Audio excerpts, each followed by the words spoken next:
الله وكفى وسلام على عباده الذين اصطفى أما بعد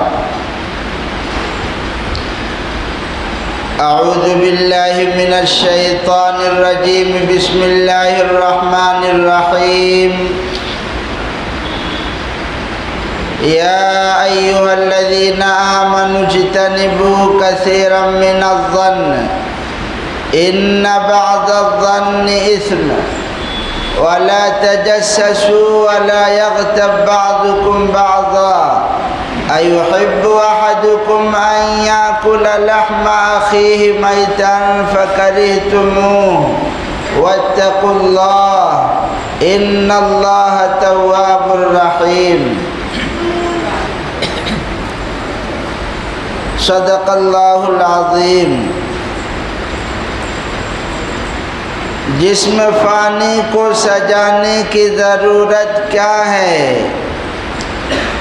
جسم فانی کو سجانے کی ضرورت کیا ہے؟ حسن دنیا کو دکھانے کی ضرورت کیا ہے؟ ایسے اعمال کرو روح سے خوشبو آئے، عطر کپڑوں پہ لگانے کی ضرورت کیا ہے؟ میرے محترم بزرگوں اور دوستوں، آج آپ کے سامنے ایک ایسا موضوع آ رہا ہے کہ جس بیماری میں، جس برائی میں مرد عورت، عالم جاہل، امیر غریب سارے لوگ ملوث ہیں، اور وہ بیماری اور برائی ہے غیبت، چغلی، بہتان، کسی کی غیبت کرنا، کسی کی برائی کرنا۔ قرآن و حدیث میں اللہ تعالیٰ نے، قرآن میں جناب محمد رسول اللہ صلی اللہ علیہ وسلم نے احادیث میں غیبت پر سخت وعیدیں ارشاد فرمائے ہیں، اور اس سے بچنے پر جنت کی بشارت بھی دی ہے۔ یہ غیبت کتنی خطرناک ہے، اللہ تبارک و تعالیٰ نے سورۃ الحجرات میں بیان کیا، یا ایھا الذین آمنوا اجتنبوا کثیرا من الظن، اے ایمان والو بہت بدگمانی سے بچو، بہت سی بدگمانی سے بچو،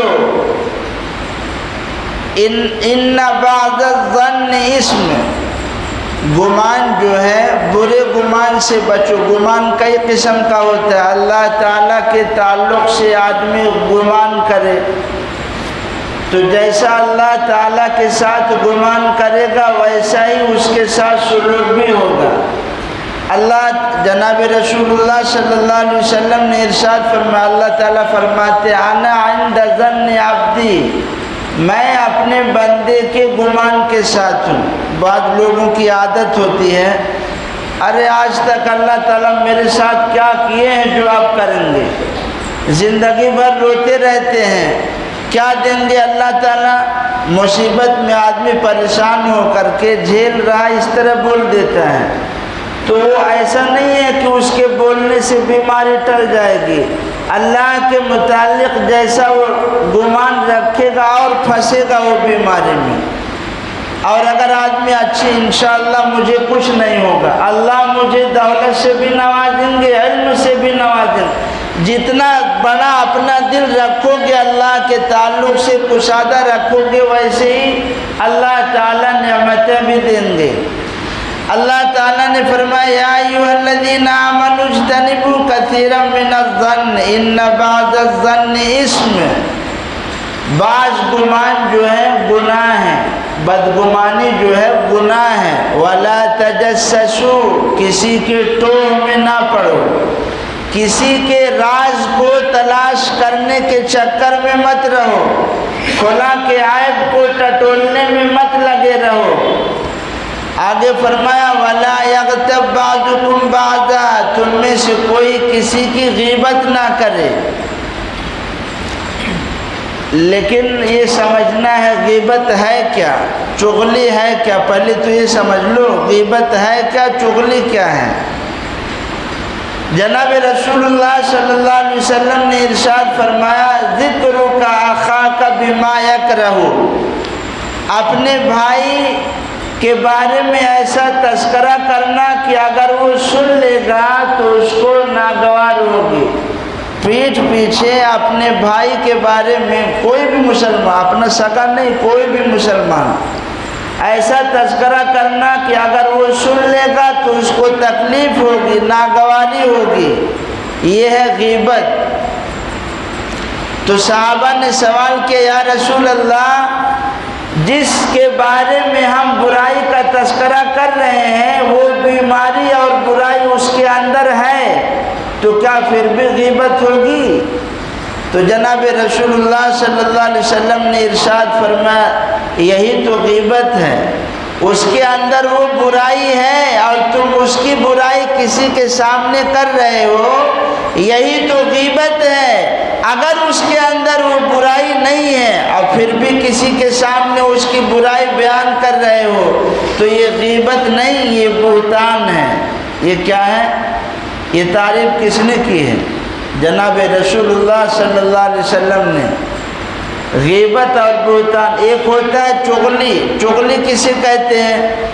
جیسے غیبت آدمی بیان کرتا ہے ایسے چغلی بھی کرتا ہے، کسی کی برائی کسی کے سامنے بیان کرنا۔ لیکن چغلی اور غیبت میں فرق یہ ہے کہ چغلی جو ہے اس میں آدمی کی نیت یہ ہوتی ہے کہ فلاں شخص کی برائی جس کے سامنے بیان کر رہا ہے تو اس کی نیت یہ ہوتی ہے برائی کرتے وقت کہ میں جس سے برائی کر رہا ہوں، جس کے سامنے برائی بیان کر رہا ہوں، یہ جب سنے گا تو اس سے بدلہ لے گا، اس کے جانی یا مالی نقصان پہنچائے گا، یہ اس میں نیت ہوتی ہے چغلی میں۔ یہ فرق ہے غیبت اور چغلی میں۔ جناب رسول اللہ صلی اللہ علیہ وسلم نے اور قرآن میں اللہ تعالیٰ نے سخت منع کیا ہے۔ اللہ تعالیٰ نے فرمایا ہے یا ایحب احدکم ان یاکل لحم اخیہ میتا، کیا تم میں سے کوئی آدمی یہ پسند کرے گا کہ وہ اپنے مردار بھائی کا گوشت کھائے؟ یہاں مرغی کا پنجہ اور اس کی چمڑی کھانے سے نفرت ہوتی ہے، اور آدمی اپنے بھائی کا گوشت کھائے، وہ بھائی زندہ نہیں، مردہ بھائی کا گوشت کھائے، یہ کیسے گوارا کرے گا؟ اللہ نے فَكَرِهْتُمُوهُ، تم اس کو ناپسند کرو گے۔ تو جیسے اس کو ناپسند کر رہے ہو، اس سے بھی زیادہ خطرناک غیبت ہے کہ آدمی غیبت نہ کرے، آدمی کسی کی چغلی نہ کرے۔ اللہ تبارک و تعالیٰ نے فرمایا دیکھو ان اللہ تواب الرحیم، اللہ تبارک و تعالیٰ توبہ قبول کرنے والے ہیں، رحم کرنے والے بھی ہیں۔ اگر غیبت کسی کی کر دی، چغلی کر دی، دو چیزیں یہاں پر ہیں، دیکھیے سمجھ لیجیے اچھے سے، یہ موضوع بہت تفصیل ہے، بہت لمبا چوڑا ہے، یہ ایک ہفتے کا مسئلہ نہیں ہے، 2-3 گھنٹے کا بیان اگر کیا جائے مسلسل۔ قرآن و حدیث میں بے شمار احادیث اور آیتیں ہیں جس میں غیبت کی، چغلی کی سخت نفرت دلائی گئی ہے۔ کتنی بری چیز ہے یہ۔ مدینہ المنورہ میں 2 عورتوں نے روزہ رکھا، اور جب انہوں نے روزہ رکھا تو شام ڈھلتے ڈھلتے ان کی حالت ایسی ہو گئی کہ گویا اب جان نکل جائے گی۔ رسول پاک صلی اللہ علیہ وسلم کے سامنے اس کا تذکرہ ہوا تو آپ صلی اللہ علیہ وسلم نے کہا ان دونوں عورتوں کو بلایا جائے۔ آپ کو وحی کے ذریعے بتا دیا گیا، آپ نے کہا ان دونوں عورتوں کو بلایا جائے۔ جب وہ دونوں عورتیں آئیں تو آپ نے ایک پیالہ دیا بڑا اور کہا اس میں قے کرو، تو ان عورتوں نے قے کیا تو اس میں گوشت کے ٹکڑے نکلے۔ آپ صلی اللہ علیہ وسلم نے ارشاد فرمایا خبردار تم نے غیبت کی تھی، یہ گوشت کا جو ٹکڑا گرا نہیں، یہ وہی غیبت ہے جو تم نے ایک مسلمان کی غیبت کی تھی، برائی بیان کی تھی۔ اللہ نے قرآن میں جو ارشاد فرمایا ہے کہ کیا تم اپنے مردار بھائی کا گوشت کھانا پسند کرو گے؟ حقیقت ہے کہ آدمی جب غیبت کرتا ہے تو اپنے جسم میں گویا وہ زہر بھر رہا ہے، اپنے جسم میں وہ زہر بھر رہا ہے۔ حضرات شیخین سیدنا ابو بکر صدیق اور حضرت عمر فاروق رضی اللہ عنہ ایک سفر میں ہیں، ساتھ میں خادم بھی ہے۔ وہ خادم سو رہا، جو کھانا وغیرہ اس کے کام تھا پکانا، دیکھ بھال کرنا، وہ سو رہا تھا، کھانا اس نے نہیں پکایا۔ تو حضرات شیخین حضرت ابو بکر صدیق و عمر فاروق رضی اللہ عنہ نے کہا یہ تو سو رہا ہے، یہ اتنا سو رہا ہے کہ یہ سفر میں ایسا لگ رہا ہے کہ گھر ہے اس کا، اتنا سو رہا ہے۔ بہرحال وہ جب جاگا تو اس شخص سے حضرات شیخین نے کہا جاؤ حضور پاک صلی اللہ علیہ وسلم کے پاس، اور اگر آپ کے پاس کچھ سالن ہو تو مانگ لاؤ، آپ صلی اللہ علیہ وسلم سے سالن مانگ لاؤ۔ تو جب یہ آدمی گیا سالن مانگنے کے لیے تو آپ صلی اللہ علیہ وسلم نے ارشاد فرمایا کہ سالن تو خود ان کے پاس ہے، سالن خود حضرات شیخین کے پاس ہے، ابو بکر و عمر رضی اللہ عنہما کے پاس خود سالن ہے، یہ آپ کو وحی کے ذریعے بتا دیا گیا۔ اب ان دونوں حضرات نے جب سنا تو کہا میرے پاس کہاں سالن ہے، سالن ہوتا تو بھیجتے کیوں؟ تو یہ دونوں حضرات خود آئے، کس کے پاس؟ آپ صلی اللہ علیہ وسلم کے پاس آئے تو جناب رسول اللہ صلی اللہ علیہ وسلم سے ارشاد فرمایا یا رسول اللہ ہم نے سالن لانے بھیجا تھا اور آپ نے کہا میرے پاس سالن، تو کہاں سالن ہے؟ تو جناب رسول اللہ صلی اللہ علیہ وسلم نے ارشاد فرمایا قسم ہے اس ذات کی جس کے قبضے میں میری جان ہے، تمہارے دانتوں پر گوشت لگا ہوا نظر آ رہا ہے، تمہارے دانتوں پر گوشت لگا ہوا نظر آ رہا ہے، جو تم نے اپنے بھائی کے بارے میں کہا تھا نہیں کہ اتنا سوتا ہے، یہ بھی غیبت ہے، یہ بھی کیا ہے؟ غیبت ہے۔ غیبت یہی صرف نہیں ہے کہ آدمی جو ہے کسی کی برائی پیٹھ پیچھے بیان کر دیا، اشاروں سے بھی غیبت مانی جائے گی۔ کسی نے چنانچہ حضرت عائشہ رضی اللہ عنہا موجود ہیں اور آپ صلی اللہ علیہ وسلم کی بیوی حضرت صفیہ رضی اللہ عنہا پستہ قد کی تھی، تھوڑا چھوٹی تھی، تو حضرت عائشہ شوکن ہے تو شوکنوں میں ہوتا رہتا ہے، تھوڑا انبن ہوتی رہتی ہے، تو حضرت عائشہ رضی اللہ عنہا نے آپ صلی اللہ علیہ وسلم کے سامنے حضرت صفیہ ام المؤمنین رضی اللہ عنہا کے بارے میں کہا اشارہ کر کے وہ تو ایسی ہیں، ٹھگنی ہیں، پستہ قد کی ہیں۔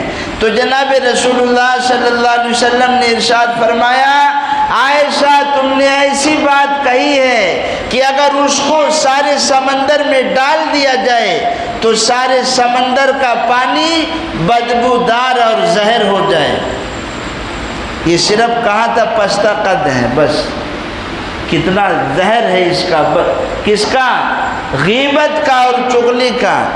اللہ تبارک و اس لیے حدیث پاک میں فرمایا دیکھو آدمی سود کھاتا ہے، حرام مال کھاتا ہے، سود کا سب سے ادنا درجہ ہے کہ آدمی اپنی ماں کے ساتھ زنا کرے۔ سود کھانے والوں یہ سب سے ادنا درجہ ہے کہ آدمی اپنی ماں سے زنا کرے، لیکن حدیث میں ارشاد فرمایا الغیبت اشد من الزنا، غیبت اور چغلی یہ زنا سے بھی زیادہ خطرناک ہے۔ آدمی زنا کرتا ہے، اگر اللہ کے حضور توبہ کر لیا اس کے گناہ معاف ہو جائیں گے، لیکن غیبت ایسی چیز ہے، مثال کے طور پر آپ نے میری غیبت کی، میری چغلی کی، تو اللہ سے معافی مانگنے سے کچھ نہیں ہوگا۔ جب تک مجھ سے معافی نہیں مانگو گے اور میں معاف نہیں کروں گا تب تک تمہارا یہ گناہ معاف نہیں ہوگا۔ یہ حقوق العباد میں سے ہے، غیبت جو ہے حقوق العباد میں سے ہے، لہذا اگر کسی نے کسی کی غیبت کر دی ہے، چغلی کر دی ہے، اور وہ شخص جس نے غیبت کی ہے وہ سامنے والے سے معافی مانگ رہا ہے تو سامنے والے کو بھی چاہیے کہ معاف کر دے۔ اگر وہ معاف کر دے گا تو کل قیامت کے دن اللہ تبارک و تعالیٰ اس کو بھی معاف کر دیں گے۔ لیکن یہ سوال ہوتا ہے کہ اگر جس کی ہم نے غیبت کی ہے وہ دنیا سے جا چکا ہے تو پھر کیا کریں گے؟ تو ظاہر سی بات ہے اس کا کفارہ یہ ہے کہ اس کے لیے خوب دعائیں کی جائیں، اس کے لیے ایصال و ثواب کیا جائے، کم سے کم روزانہ 3 مرتبہ سورۃ الاخلاص پڑھ کر اس کو بخش دیا جائے جس کی ہم نے غیبت کی ہے۔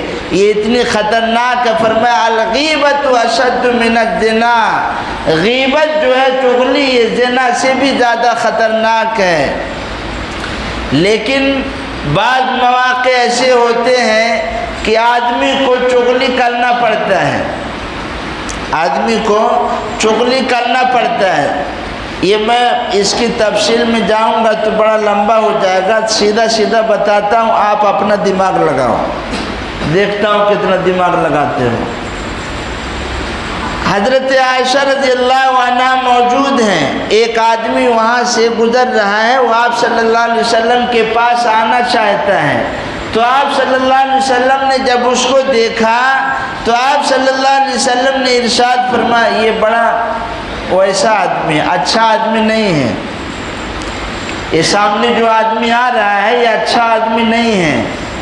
اب آپ کہو گے دیکھو آپ صلی اللہ علیہ وسلم نے بھی غیبت کی، یہ کہو گے میرے بھائی یہ غیبت نہیں ہے، شریعت ایک دم پابندی بھی نہیں لگاتی ہے اور جہاں گنجائش ہے وہاں چھوٹ دیتی ہے۔ اگر واقعی سوسائٹی میں ایسا آدمی ہے کہ جس سے لوگوں کو اکثر تکلیف پہنچتی رہتی ہے اور آدمی کسی کے سامنے جا کر کہہ دے کہ دیکھو فلاں سے بچ کے رہنا، بڑا خطرناک آدمی ہے وہ، کسی بھی وقت بچھو کی طرح ڈنک مار سکتا ہے، اس سے بچ کے رہنا، تو یہ غیبت نہیں ہوگی۔ یہ کیا نہیں ہوگی؟ غیبت نہیں ہوگی۔ حضرت ہندہ کا نام سنا ہوگا اپنے، ابو سفیان کی بیوی ہیں، حضرت حمزہ رضی اللہ عنہ کا کلیجہ ہندہ نے چبایا تھا، بعد میں اسلام لے آئیں، رسول پاک صلی اللہ علیہ وسلم کی خدمت میں حاضر ہوئی اور آ کر کے عرض کیا یا رسول اللہ میرے شوہر ابو سفیان جو ہے یہ بڑا کنجوس آدمی ہے۔ یہ کیا ہے؟ بڑا کنجوس ہے، یہ خرچ دیتا نہیں ہے، کھول کر دل کھول کر خرچ نہیں دیتا ہے، تو کیا مجھے اجازت ہے کہ میں اس کے جیب سے کچھ پیسہ نکال لوں؟ تو رسول اللہ صلی اللہ علیہ وسلم نے کہا اجازت ہے، نکال سکتی ہو۔ اب یہ غیبت تھوڑی ہے، مسئلہ پوچھنے کے لیے مثال کے طور پر میرے پاس کوئی آدمی آیا کہ فلاں شخص کے بارے میں آپ کیا رائے رکھتے ہیں، مسئلہ پوچھنا چاہتا ہے اور اس کی جو برائی ہے اس کا تذکرہ وہ کرے تو یہ غیبت نہیں ہے۔ اب دیکھو یہاں پر حضرت ہندہ نے اپنے شوہر کی کیا برائی کی؟ بڑا کنجوس آدمی، خرچ نہیں دیتا ہے۔ اسی طرح روایت میں ہے ایک صحابیہ ہے فاطمہ بنت قیس رضی اللہ عنہ، ان کی شادی ہوئی، طلاق ہو گئی۔ جب طلاق ہو گئی تو آج کا جو دور ہے نہیں، لڑکی والے لڑکا ڈھونڈتے ہیں، آج لڑکی والے لڑکا ڈھونڈتے، پہلے ایسا تھوڑی تھا، لڑکا خود لڑکی ڈھونڈتا تھا۔ لڑکی کو پیغام نکاح دینا پڑتا تھا باپ کے پاس، گھر والوں کے پاس، میں آپ کی بیٹی سے نکاح کرنا چاہتا ہوں۔ اب تو الٹا ہو گیا، جہیز بھی تو سب کچھ بہرحال ہے۔ تو حضرت فاطمہ بنت قیس ان کی طلاق ہو گئی، تو اب ان کے پاس نکاح کے پیغام آنے لگے، تو رسول پاک صلی اللہ علیہ وسلم کے پاس حاضر ہوئی مشورہ لینے کے لیے، یا رسول اللہ نکاح کے پیغامات آ رہے ہیں، میں کیا کروں؟ اور فلاں شخص کا اس فاطمہ بنت قیس صحابیہ نے رضی اللہ عنہ نے تذکرہ کیا، فلاں آدمی ہے، نکاح کا پیغام دیے ہیں۔ تو سنو روایت کے اندر کیا ہے، آپ صلی اللہ علیہ وسلم نے ارشاد فرمایا معاویہ کے بارے میں، اس میں ان کا بھی نام تھا، معاویہ رضی اللہ عنہ کے بارے میں آپ صلی اللہ علیہ وسلم نے ارشاد فرمایا یہ تو کنگال آدمی ہے، اس کے پاس کچھ ہے نہیں، اس سے نکاح مت کرو۔ حضرت معاویہ کے بارے میں کیا کہا؟ یہ کنگال آدمی ہے۔ ایک صحابی تھے ابو جہم، ان کے بارے میں رسول اللہ صلی اللہ علیہ وسلم نے ارشاد فرمایا اما ابو جہم، یہ جو ابو جہم ہے نہیں، یہ لٹھ مار ہے، یہ کیا ہے؟ لٹھ مار ہے، ہر دم اپنے کاندھے پہ لاٹھی رکھا رہتا ہے اور عورتوں کو مارتا ہے۔ اس سے بھی تم شادی مت کرنا۔ بعض عادتیں ہوتی ہیں، نہیں اپنے عورتوں کو ستاتے ہیں۔ مسجد میں آئیں گے تو بہت بڑے بزرگ صوفی اور تہجد گزار، اور گھر میں جب جاتے ہیں تو عورتوں کے اوپر غراتے ہیں، عورتوں کو ستاتے ہیں۔ آئے گا انشاءاللہ، اس پہ بھی موضوع آئے گا بعد میں، تب وہاں دال فرائی کریں گے، ابھی نہیں۔ آپ صلی اللہ علیہ وسلم نے ارشاد، یہ جو ابو جہم ہے یہ لٹھ مار ہے، اس سے شادی مت کرنا۔ ایک تیسرے صحابی تھے اسامہ بن زید، آپ صلی اللہ علیہ وسلم نے کہا یہ جو اسامہ بن زید تم ان سے نکاح کر لو۔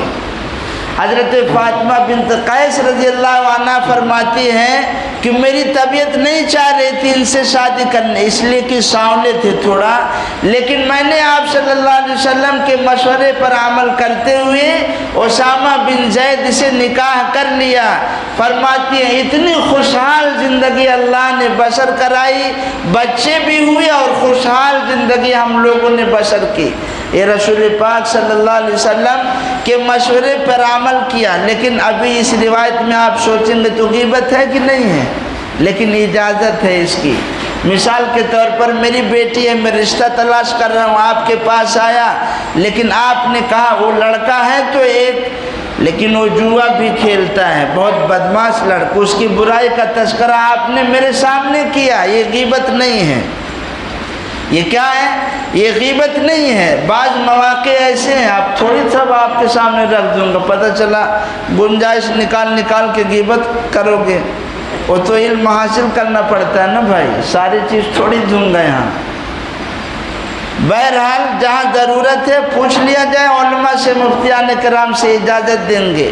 یہ غیبت اتنی خطرناک چیز ہے، جب پل صراط پار کر، وقت ہو گیا، جب پل صراط پار کرایا جائے گا جو غیبت کرنے والا آدمی ہوگا نہیں، اس کو روک لیا جائے گا، ٹھہرے ہوئے بھی ہیں، جس کی غیبت کی ہے پہلے معاملہ وہاں صاف کرو جا کر، اس کی نیکیاں، جس آدمی نے غیبت کی ہے اس کی نیکیاں لے کر اس شخص کو دے دی جائے گی جس کی غیبت کی گئی ہے۔ بتا کرو غیبت، آپ میری غیبت کرو، آپ کی نیکیاں مجھے ملیں گی۔ امام ابو حنیفہ رحمۃ اللہ علیہ بڑے امام گزرے ہیں، ہمارا مسلک حنفی ہے۔ امام ابو حنیفہ تابعی ہیں، صحابہ کی زیارت کی ہے آپ نے۔ ان کے پاس ایک شخص آیا اور کہا میں نے ہزاروں لوگوں کو، علماء کو، بڑے بڑے لوگوں کی زیارت کی ہے، لیکن ہر ایک کے پاس ہم نے کچھ نہ کچھ برائی کا تذکرہ پایا ہے، لیکن آپ ایسے شخص ہیں کہ آپ کو کبھی برائی کرتے ہوئے میں نے دیکھا ہی نہیں ہے۔ تو امام ابو حنیفہ رحمۃ اللہ علیہ نے ارشاد فرمایا بھائی میں برائی کیوں کروں گا؟ اگر برائی کرنا ہو تو میں اپنی ماں کی کروں گا، اگر برائی کرنا ہو تو اپنی ماں کی کروں گا۔ اس شخص نے کہا میں سمجھا نہیں، ایک تو آپ غیبت نہیں کریں گے، دوسری فرما رہے اگر کروں گا تو اپنی ماں کی کروں گا۔ امام ابو حنیفہ رحمۃ اللہ علیہ نے فرمایا سنو، جب کوئی میری غیبت کرے گا تو اس کی نیکی مجھے دے دی جائے گی، تو میں اپنی ماں کی کیوں نہ غیبت کروں کہ میری نیکی میرے ماں کو مل جائے۔ ویسے تو غیبت نہیں کرنا چاہیے، لیکن فرما رہے فرض کر لو اگر میں غیبت کروں گا تو اپنی ماں کی کروں گا۔ اس لیے حضرت علی بن حسین جن کو امام زین العابدین کہا جاتا ہے، جن کی ولادت مدینۃ المنورہ میں ہوئی، حضرت حسین رضی اللہ عنہ کے صاحبزادے حضرت علی، ان کا لقب ہے زین العابدین، امام زین العابدین۔ مدینۃ المنورہ میں ان کی وفات ہوئی، جب یہ 2 سال چند مہینے کے تھے تبھی ان کے دادا حضرت علی رضی اللہ عنہ کی شہادت ہوئی تھی۔ حضرت علی بن حسین جنہیں زین العابدین کہا جاتا ہے، ان کے سامنے ایک شخص نے تذکرہ کیا، غیبت کر رہا تھا، برائی کر رہا تھا، تو حضرت علی بن حسین رضی اللہ عنہ نے فرمایا خبردار خبردار میرے سامنے برائی مت کرو، غیبت مت کرو، یہ غیبت وہ لوگ کرتے ہیں، یہ ان لوگوں کی غذا ہے جو شکل تو انسانی ہیں لیکن وہ کتے ہیں، شکل تو انسانی ہے لیکن وہ کتے ہیں۔ کس نے فرمایا ہے؟ اس لیے آپ صلی اللہ علیہ وسلم قرآن میں جگہ جگہ، احادیث میں جگہ جگہ بے شمار روایتیں ہیں جس میں آپ صلی اللہ علیہ وسلم نے ارشاد فرمایا خبردار غیبت مت کرنا، چغلی مت کرنا، کسی کی پیٹھ پیچھے برائی نہ کرنا۔ آپ صلی اللہ علیہ وسلم نے صحابہ سے خود سوال کیا ای الاعمال احب الی اللہ، کون سا عمل اللہ کے نزدیک سب سے زیادہ پسند ہے؟ صحابہ نے جواب نہیں دیا، پھر آپ صلی اللہ علیہ وسلم نے خود ہی ارشاد فرمایا حفظ اللسان، زبان کو کنٹرول میں رکھنا۔ کیوں بک بک کرتے ہو؟ کیوں؟ آدمی غیبت کرتا ہے، نقالی بھی کرتا ہے، کسی کو آنکھ سے کفار کی اللہ تبارک و تعالیٰ نے قرآن میں تذکرہ کیا ہے وَإِذَا مَرُّوا بِهِمْ يَتَغَامَزُونَ، جب یہ کفار مومنوں کے پاس سے گزرتے ہیں تو آنکھوں کے اشارے سے برائی بیان کرتے۔ یہ دیکھو یہ پھٹے پرانے لوگ یہ کہتے ہیں ہم حوروں کے شوہر ہیں۔ یہ کیا کہتے ہیں؟ ہم حوروں کے شوہر ہیں۔ تو کن آنکھیوں سے، آنکھ سے کیا، ناک سے کیا، آدمی اپنے اعضاء سے، اپنی زبان سے کسی کی برائی بیان نہ کرے۔ اگر وہ کرتا ہے تو حقیقت میں وہ کنگال ہے، اپنی نیکی اس کو دے رہا ہے۔ اور وہ تو روایت میں نے بتائی تھی آپ کو کہ جناب رسول اللہ صلی اللہ علیہ وسلم کا جب گزر ہوا، سفر میں تھے آپ اور ایک قبر کے پاس سے گزرے تو آپ نے ارشاد فرمایا ان دو قبر والوں کو عذاب ہو رہا ہے، لیکن یہ عذاب ایسا ہے اگر یہ چاہتے بچنا تو بچ جاتے۔ سنو، ان دونوں کو عذاب ہو رہا ہے، ایک تو پیشاب کے چھینٹے سے نہیں بچتا تھا اور دوسرا چغلی کرتا تھا، غیبت کرتا تھا۔